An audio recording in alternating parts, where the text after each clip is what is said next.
हमारी doctor life family clinic में बहुत बहुत स्वागत है। धन्यवाद। और सर, जैसे इस समय एक बीमारी बहुत तेजी से फैल रही है पूरी दुनिया में, कोरोना नामक बीमारी, तो सर हम आपसे जानना चाहेंगे कि कोरोना आखिर है क्या बीमारी? वायरस होती है। जिस प्रकार हमारे शरीर में कई प्रकार के इन्फेक्शन हो सकते हैं, इन्फेक्शन वायरस से, फंगस से, बैक्टीरिया से और अन्य कई वस्तुओं से, कई जीवाणुओं से हो सकता है। उसी प्रकार जीवाणु से भी छोटा कण होता है जिसे हम विषाणु कहते हैं। ये कोरोना कोई नई बीमारी नहीं है। कोरोना वायरस के संबंध में मैंने अपनी लाइफ में सन 65 में पढ़ा। तो ये कहना कि कोरोना कोई नई बीमारी है, नहीं। कोरोना इन्फेक्शन जानवरों में अधिक होता था, मनुष्यों में इसका इन्फेक्शन बहुत ही कम देखा जाता था। ये हो सकता है कि इधर सन 65 से लेकर यानी पिछले 55 सालों में इस वायरस ने अपना रंग रूप, अपने गुणों में कुछ परिवर्तन किया, लेकिन ये नई नहीं है। ये एक प्रकार की वायरस है जो हमारे गले, नाक, गले और फेफड़ों पे अधिक आक्रमण करती है। तो सर, जैसे कि ये रोग आजकल बहुत फैल रहा है, तो सर ये कोरोना रोग इतना खतरनाक क्यों है सर? सबसे पहली चीज तो यह है कि कोरोना अभी तक चूंकि मनुष्यों के संपर्क में नहीं आया, इस वजह से मनुष्यों में उसके विरुद्ध प्रतिरोधात्मक शक्ति पैदा हुई ही नहीं है।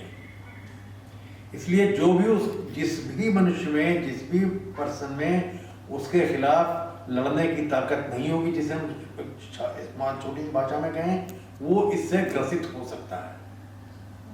क्योंकि कभी आपने जब किसी दुश्मन को कभी देखा ना हो तो आपके ऊपर घातक वार कर सकता है। इसलिए ये भी कई घातक और एक से दूसरे में तेजी से फैल रही है। तो इसका कोई भी दवाई उपचार ज्ञात नहीं है, मेडिसिन नहीं मालूम, इसका कोई टीका नहीं विकसित है, तो इसका बचाव नहीं किया जाता। क्योंकि इसकी जरूरत ही नहीं पड़ी कभी इस वायरस से लड़ने के लिए, तो टीके का बनाना जरूर समझा ही नहीं गया कि कैसा हो सकता है। तो सर, ये कोरोना रोग किन लोगों के लिए ज्यादा खतरनाक होगा? ये कहते हैं हमारी उम्र के दो पड़ाव, प्रथम पड़ाव और अंतिम पड़ाव, the two extreme ends of our life, यानी कि बच्चे और बुजुर्ग, 60 वर्ष से ऊपर और 5 वर्ष से नीचे, वो इससे ज्यादा गंभीर रूप से ग्रसित हो सकते हैं। हो किसी को भी सकता है, लेकिन ये दो अवस्थाएं। इसके अतिरिक्त जो मनुष्य इसके अलावा डायबिटीज, हाइपरटेंशन, किडनी की पुरानी बीमारी, या जिनको कुछ ऐसी मेडिसिन चल रही हैं जिससे शरीर की प्रतिरोधात्मक क्षमता कम होती है, जैसे कि स्टेरॉइड्स पे कोई हो, या किसी का कोई किडनी ट्रांसप्लांट हुआ, कुछ ऐसी मेडिसिन को चल रही हो। बच्चों में चूंकि 4 साल तक प्रतिरोधात्मक क्षमता बनती रहती है, इम्यून सिस्टम बच्चों का कमजोर होता है। गर्भवती महिलाएं, इनको ये रोग जब पकड़ेगा तो तेजी से फैलेगा इनमें, और चूंकि लड़ने की क्षमता न होने से उनमें घातक भी सिद्ध हो सकता है। तो सर, जैसे ये कोरोना रोग फैल रहा है, तो सर इसके संक्रमण के बाद क्या होता है, क्या लक्षण है सर, इसके क्या सिम्टम्स होते हैं और कैसे इसका समाधान होता है? डॉक्टर कंचन सर, आपसे जानना चाहेंगे कि सर ये कोरोना रोग के क्या लक्षण लोग? 10-15 दिन तक तो इसका इंक्यूबेशन पीरियड होता है। Yes sir. उसके बाद ही इसमें सिम्टम डेवलप होते हैं, और मरीज में भी बुखार आता है, उसको खांसी होती है, जुकाम होता है, और बाकी शरीर में दर्द होता है। ये सब सिम्टम होते हैं। डॉक्टर कंचन साहब कहना है इंक्यूबेशन पीरियड का मतलब वो जब वायरस हमारे शरीर में प्रवेश करती है और जब उसके लक्षण, रोग के लक्षण हमें पैदा होने शुरू होते हैं, तो ये जो बीच का पीरियड होता है इसको इंक्यूबेशन पीरियड कहा जाता है। साधारणतया नाक में जलन, छींक आना, गले में जलन, थोड़ी खांसी, बदन में दर्द, जैसे फ्लू के आम लक्षण होते हैं वैसे ही कोरोना वायरस के लक्षण भी नजर आते हैं। इसको आम वायरल बुखारों से अलग नहीं किया जा सकता। सर, डॉक्टर रणवीर सिंह से हम जानना चाहेंगे कि सर ये जो कोरोना रोग है इसको कैसे फैल रहा है, क्या सर इसके कारक है, कैसे फैल रहा है सर? जिस आदमी के शरीर में ये होता है, उसके नाक में, उसके आंसुओं में, उसके मुंह में ये पहुंचता है। जब छींकता है खांसता है तो ये छोटी छोटी छोटी फुहार के रूप में नन्हे नन्हे कणों के रूप में बाहर आता है। तो पहला तो ये है कि वो सीधे भी जा सकता है, 1 मीटर की दूरी पर कोई खड़ा है तो उसके ऊपर मुंह में जा सकता है, अगर मुंह खुला है, नाक से सांस खींच रहा है तो नाक में जा सकता है, उसकी आंखों में गिर सकता है, नहीं तो जो सरफेस है वहां पर पहुंच सकता है। जब वहां पहुंचेगा तो ये 5-6 अभी तक इस पे रिसर्च हो रही है, ठोस आधार नहीं मिला, लेकिन 5-6 घंटे तक वहां जिंदा बना रहता है। उसको जब कोई हाथ से छू लेता है तो उसके हाथ में चिपक जाता है, और वो हाथ जब फिर वो व्यक्ति अपने नाक में, अपने मुंह में, अपने आंख में लगा लेता है तो ये फिर उस आदमी के ऊपर हावी हो जाता है। इस तरह से ये एक व्यक्ति से दूसरे व्यक्ति में हवा के द्वारा भी फैलता है और हाथों के छूने से भी फैलता है। तो सर हम जानना चाहेंगे सर, जैसे छींक खांसी आने पर सर, आम लोगों को भी छींक खांसी आती है, तो सर छींक खांसी आने पर तो हम कैसे बचाव करें और क्या करना चाहिए सर? सबसे अच्छा तरीका ये है कि जब हमें छींक आए तो हम छींक के अपने आगे रूमाल रख लें, व्यक्तिगत अगर हमारा है, और नहीं तो टिश्यू पेपर रख लें, नहीं कुछ है तो हम कोहनी को घुमा करके ऐसे कर लें, इससे सारा मटेरियल हमारा यहाँ चिपक जाएगा। अपने घर जाके इसकी साफ सफाई धुलाई करें। इसी तरह हाथ हमारे संक्रमित हो सकते हैं, कुछ न याद हो तो मुंह पे हाथ रखें, ये संक्रमित हो जाएंगे घर जाने के पहले या काम दफ्तर जाने के पहले या अस्पताल जाने, जहाँ कहीं हम काम करते हैं वहां जाने के पहले इसको 20 मिनट धो लें। तो सर जैसे आजकल कह रहे हैं कि मास्क पहनना चाहिए, तो सर मास्क किन लोगों को पहनना चाहिए और सर क्यों पहनना चाहिए मास्क? पहली चीज, कोई जरूरी नहीं कि एक नॉर्मल स्वस्थ व्यक्ति भी मास्क पहने, लेकिन जिस व्यक्ति को इन दिनों खांसी, जुकाम, गले में खराश, छींके इसकी इत्यादि हो रही, भले ही वो एलर्जिक हो, लेकिन चूंकि हम लोग चांस नहीं ले सकते तो उसको अपने मुंह पे, नाक पे रुमाल या मास्क अच्छी से बांध देना चाहिए। दूसरी चीज, अगर आप ऐसे व्यक्ति के संपर्क में आते हैं या आपको इसका जरा भी शक शुबा होता है कि ये व्यक्ति कोल्ड से सफर कर रहा है, इस व्यक्ति को इस प्रभावित हो रहा है, तब हम उसको पहन सकते हैं। यदि हम अधिक भीड़ वाले स्थानों पर जाएं तो इसको हम पहने, लेकिन नॉर्मल कोर्स में, सामान्य अवस्थाओं में हाय हाय मचाने की आवश्यकता नहीं है।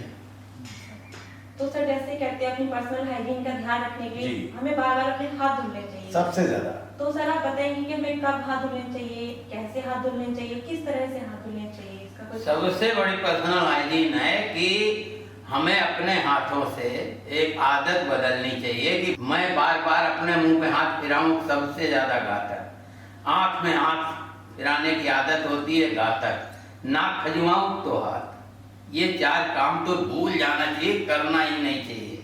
1 नंबर 2, हाथ संक्रमित हो सकते हैं, हमें पता नहीं है, हमने मोबाइल छुआ है, हमने डोर का हैंडल छुआ है, हम गाड़ी का अपने हैंडल छुए हैं, पता नहीं कौन फंस गया हो। तो इन सब काम को करने के बाद हाथ यहाँ न जाए, इससे दूर रहे, जहाँ हाथ रखे गए हैं वहां रहें, और अपने काम पे जाने की जगह के पहले साबुन से हाथ धोएं और अपने घर में घुसने के पहले साबुन से हाथ धोएं। स्वयं सुरक्षित, परिवार सुरक्षित, काम की जगह सुरक्षित, इसलिए हम सबको सुरक्षित करें। मैं डॉक्टर एमपी सिंह की बात में एक बात और जोड़ना चाहूंगा। इस मामले में सबसे ज्यादा भयंकर स्थिति बैंक में कैशियर की है, तो थूक लगा के नोट गिनता रहता है, थूक लगा के नोट गिनता रहता है। सारे बैंक कैशियर से मेरा अनुरोध है, कृपया इस अच्छी आदत को गंदी आदत में बदलें, यानी कि इसको बंद करें। सेकेंड चीज एक और है, अभी नोटिफिकेशंस नहीं आए, लेकिन हमारे माल नहीं बंद किए गए हैं। माल में सारे लोग घूमते हैं, नजदीक जाते हैं जो डिस्प्ले किया गया है, और उस पे खांसते हैं, उसी पे छींकते हैं, और दूसरा जाके उसका इतना महीन एमआरपी लिखा होता है कि आंख ले जाके एमआरपी पढ़ता है। एमआरपी हर आदमी पढ़ता है क्योंकि उसको मालूम करना है क्या रेट में मिल रहा है। माल की ये प्रक्रिया, दूर से बड़े बड़े एमआरपी लगाए जाए या माल में खरीदारी बंद की जाए, क्योंकि माल में सबसे अधिक भीड़ है। होटल बंद कर दिए हैं गवर्नमेंट ने, माल अभी बंद नहीं हुए हैं। तो सर साधारण व्यक्ति को क्या सावधानियां रखनी चाहिए इसके लिए? पहली चीज, भीड़ भाड़ वाले स्थानों में न जाएं। आपका मंदिर है, मस्जिद है, गुरुद्वारा है, चर्च है, कहीं मीटिंग है, किसी की बर्थडे पार्टी है, किसी की सगाई की पार्टी है, किसी की मैरिज एनिवर्सरी है, किसी की शादी है, इन जगहों से बिल्कुल दूर रहें।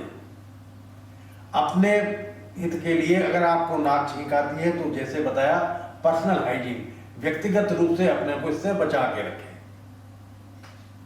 और खास करके बच्चे, वृद्ध और वो वृद्ध जो ब्लड प्रेशर, डायबिटीज इनके मरीज हैं, वो तो कतई ना निकलें, कहीं ना जाएं। हमने अभी बताया कि रूमाल, टिश्यू, फेस मास्क ना हो तो और कौन ही जहां पाया वहीं फेंक दिया, हाँ। और या ले गए और ले जा करके हमने कूड़े के डब्बे में डाल दिया, ओपन डस्टबिन में डाल दिया।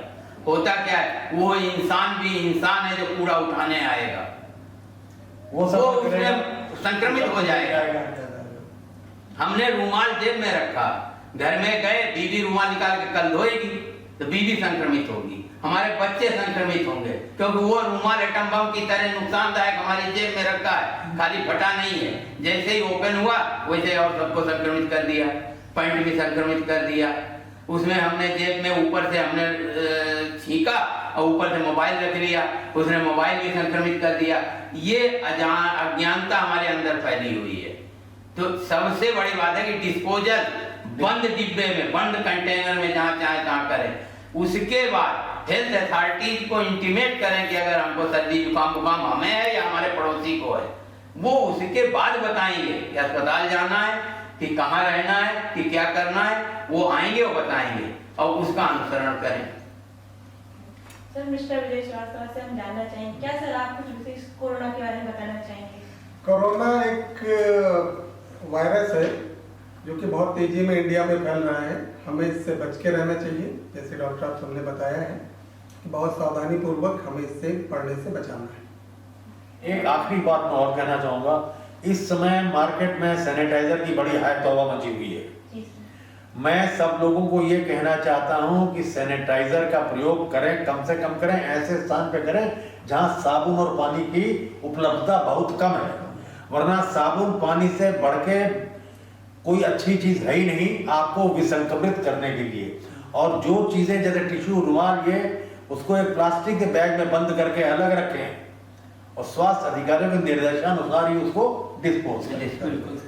हमारे जिम्मेदारी भारतीय होने के नाते बनती है कि हम जिन पर विश्वास करें, जिन सूचनाओं को हम ये कह सकें कि ये मैं कह रहा हूँ ये सच है, उसको ही फॉरवर्ड करें। खाली चकल्लस के लिए, मनोरंजन के लिए अपने और मित्रों को या ग्रुप में फॉरवर्ड न करें। दूसरी रिक्वेस्ट होगी, जो ग्रुप एडमिन हैं वो देखें कि बेकार की चीजें न प्रसारित हो।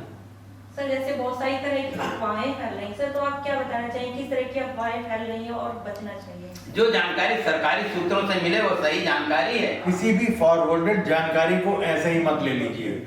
एक बाबा जी कोई तावीज बेच रहे हैं, दूसरे बाबा गोमूत्र खिला रहे हैं, तीसरे बाबा गोबर के कंडे चढ़वा रहे हैं।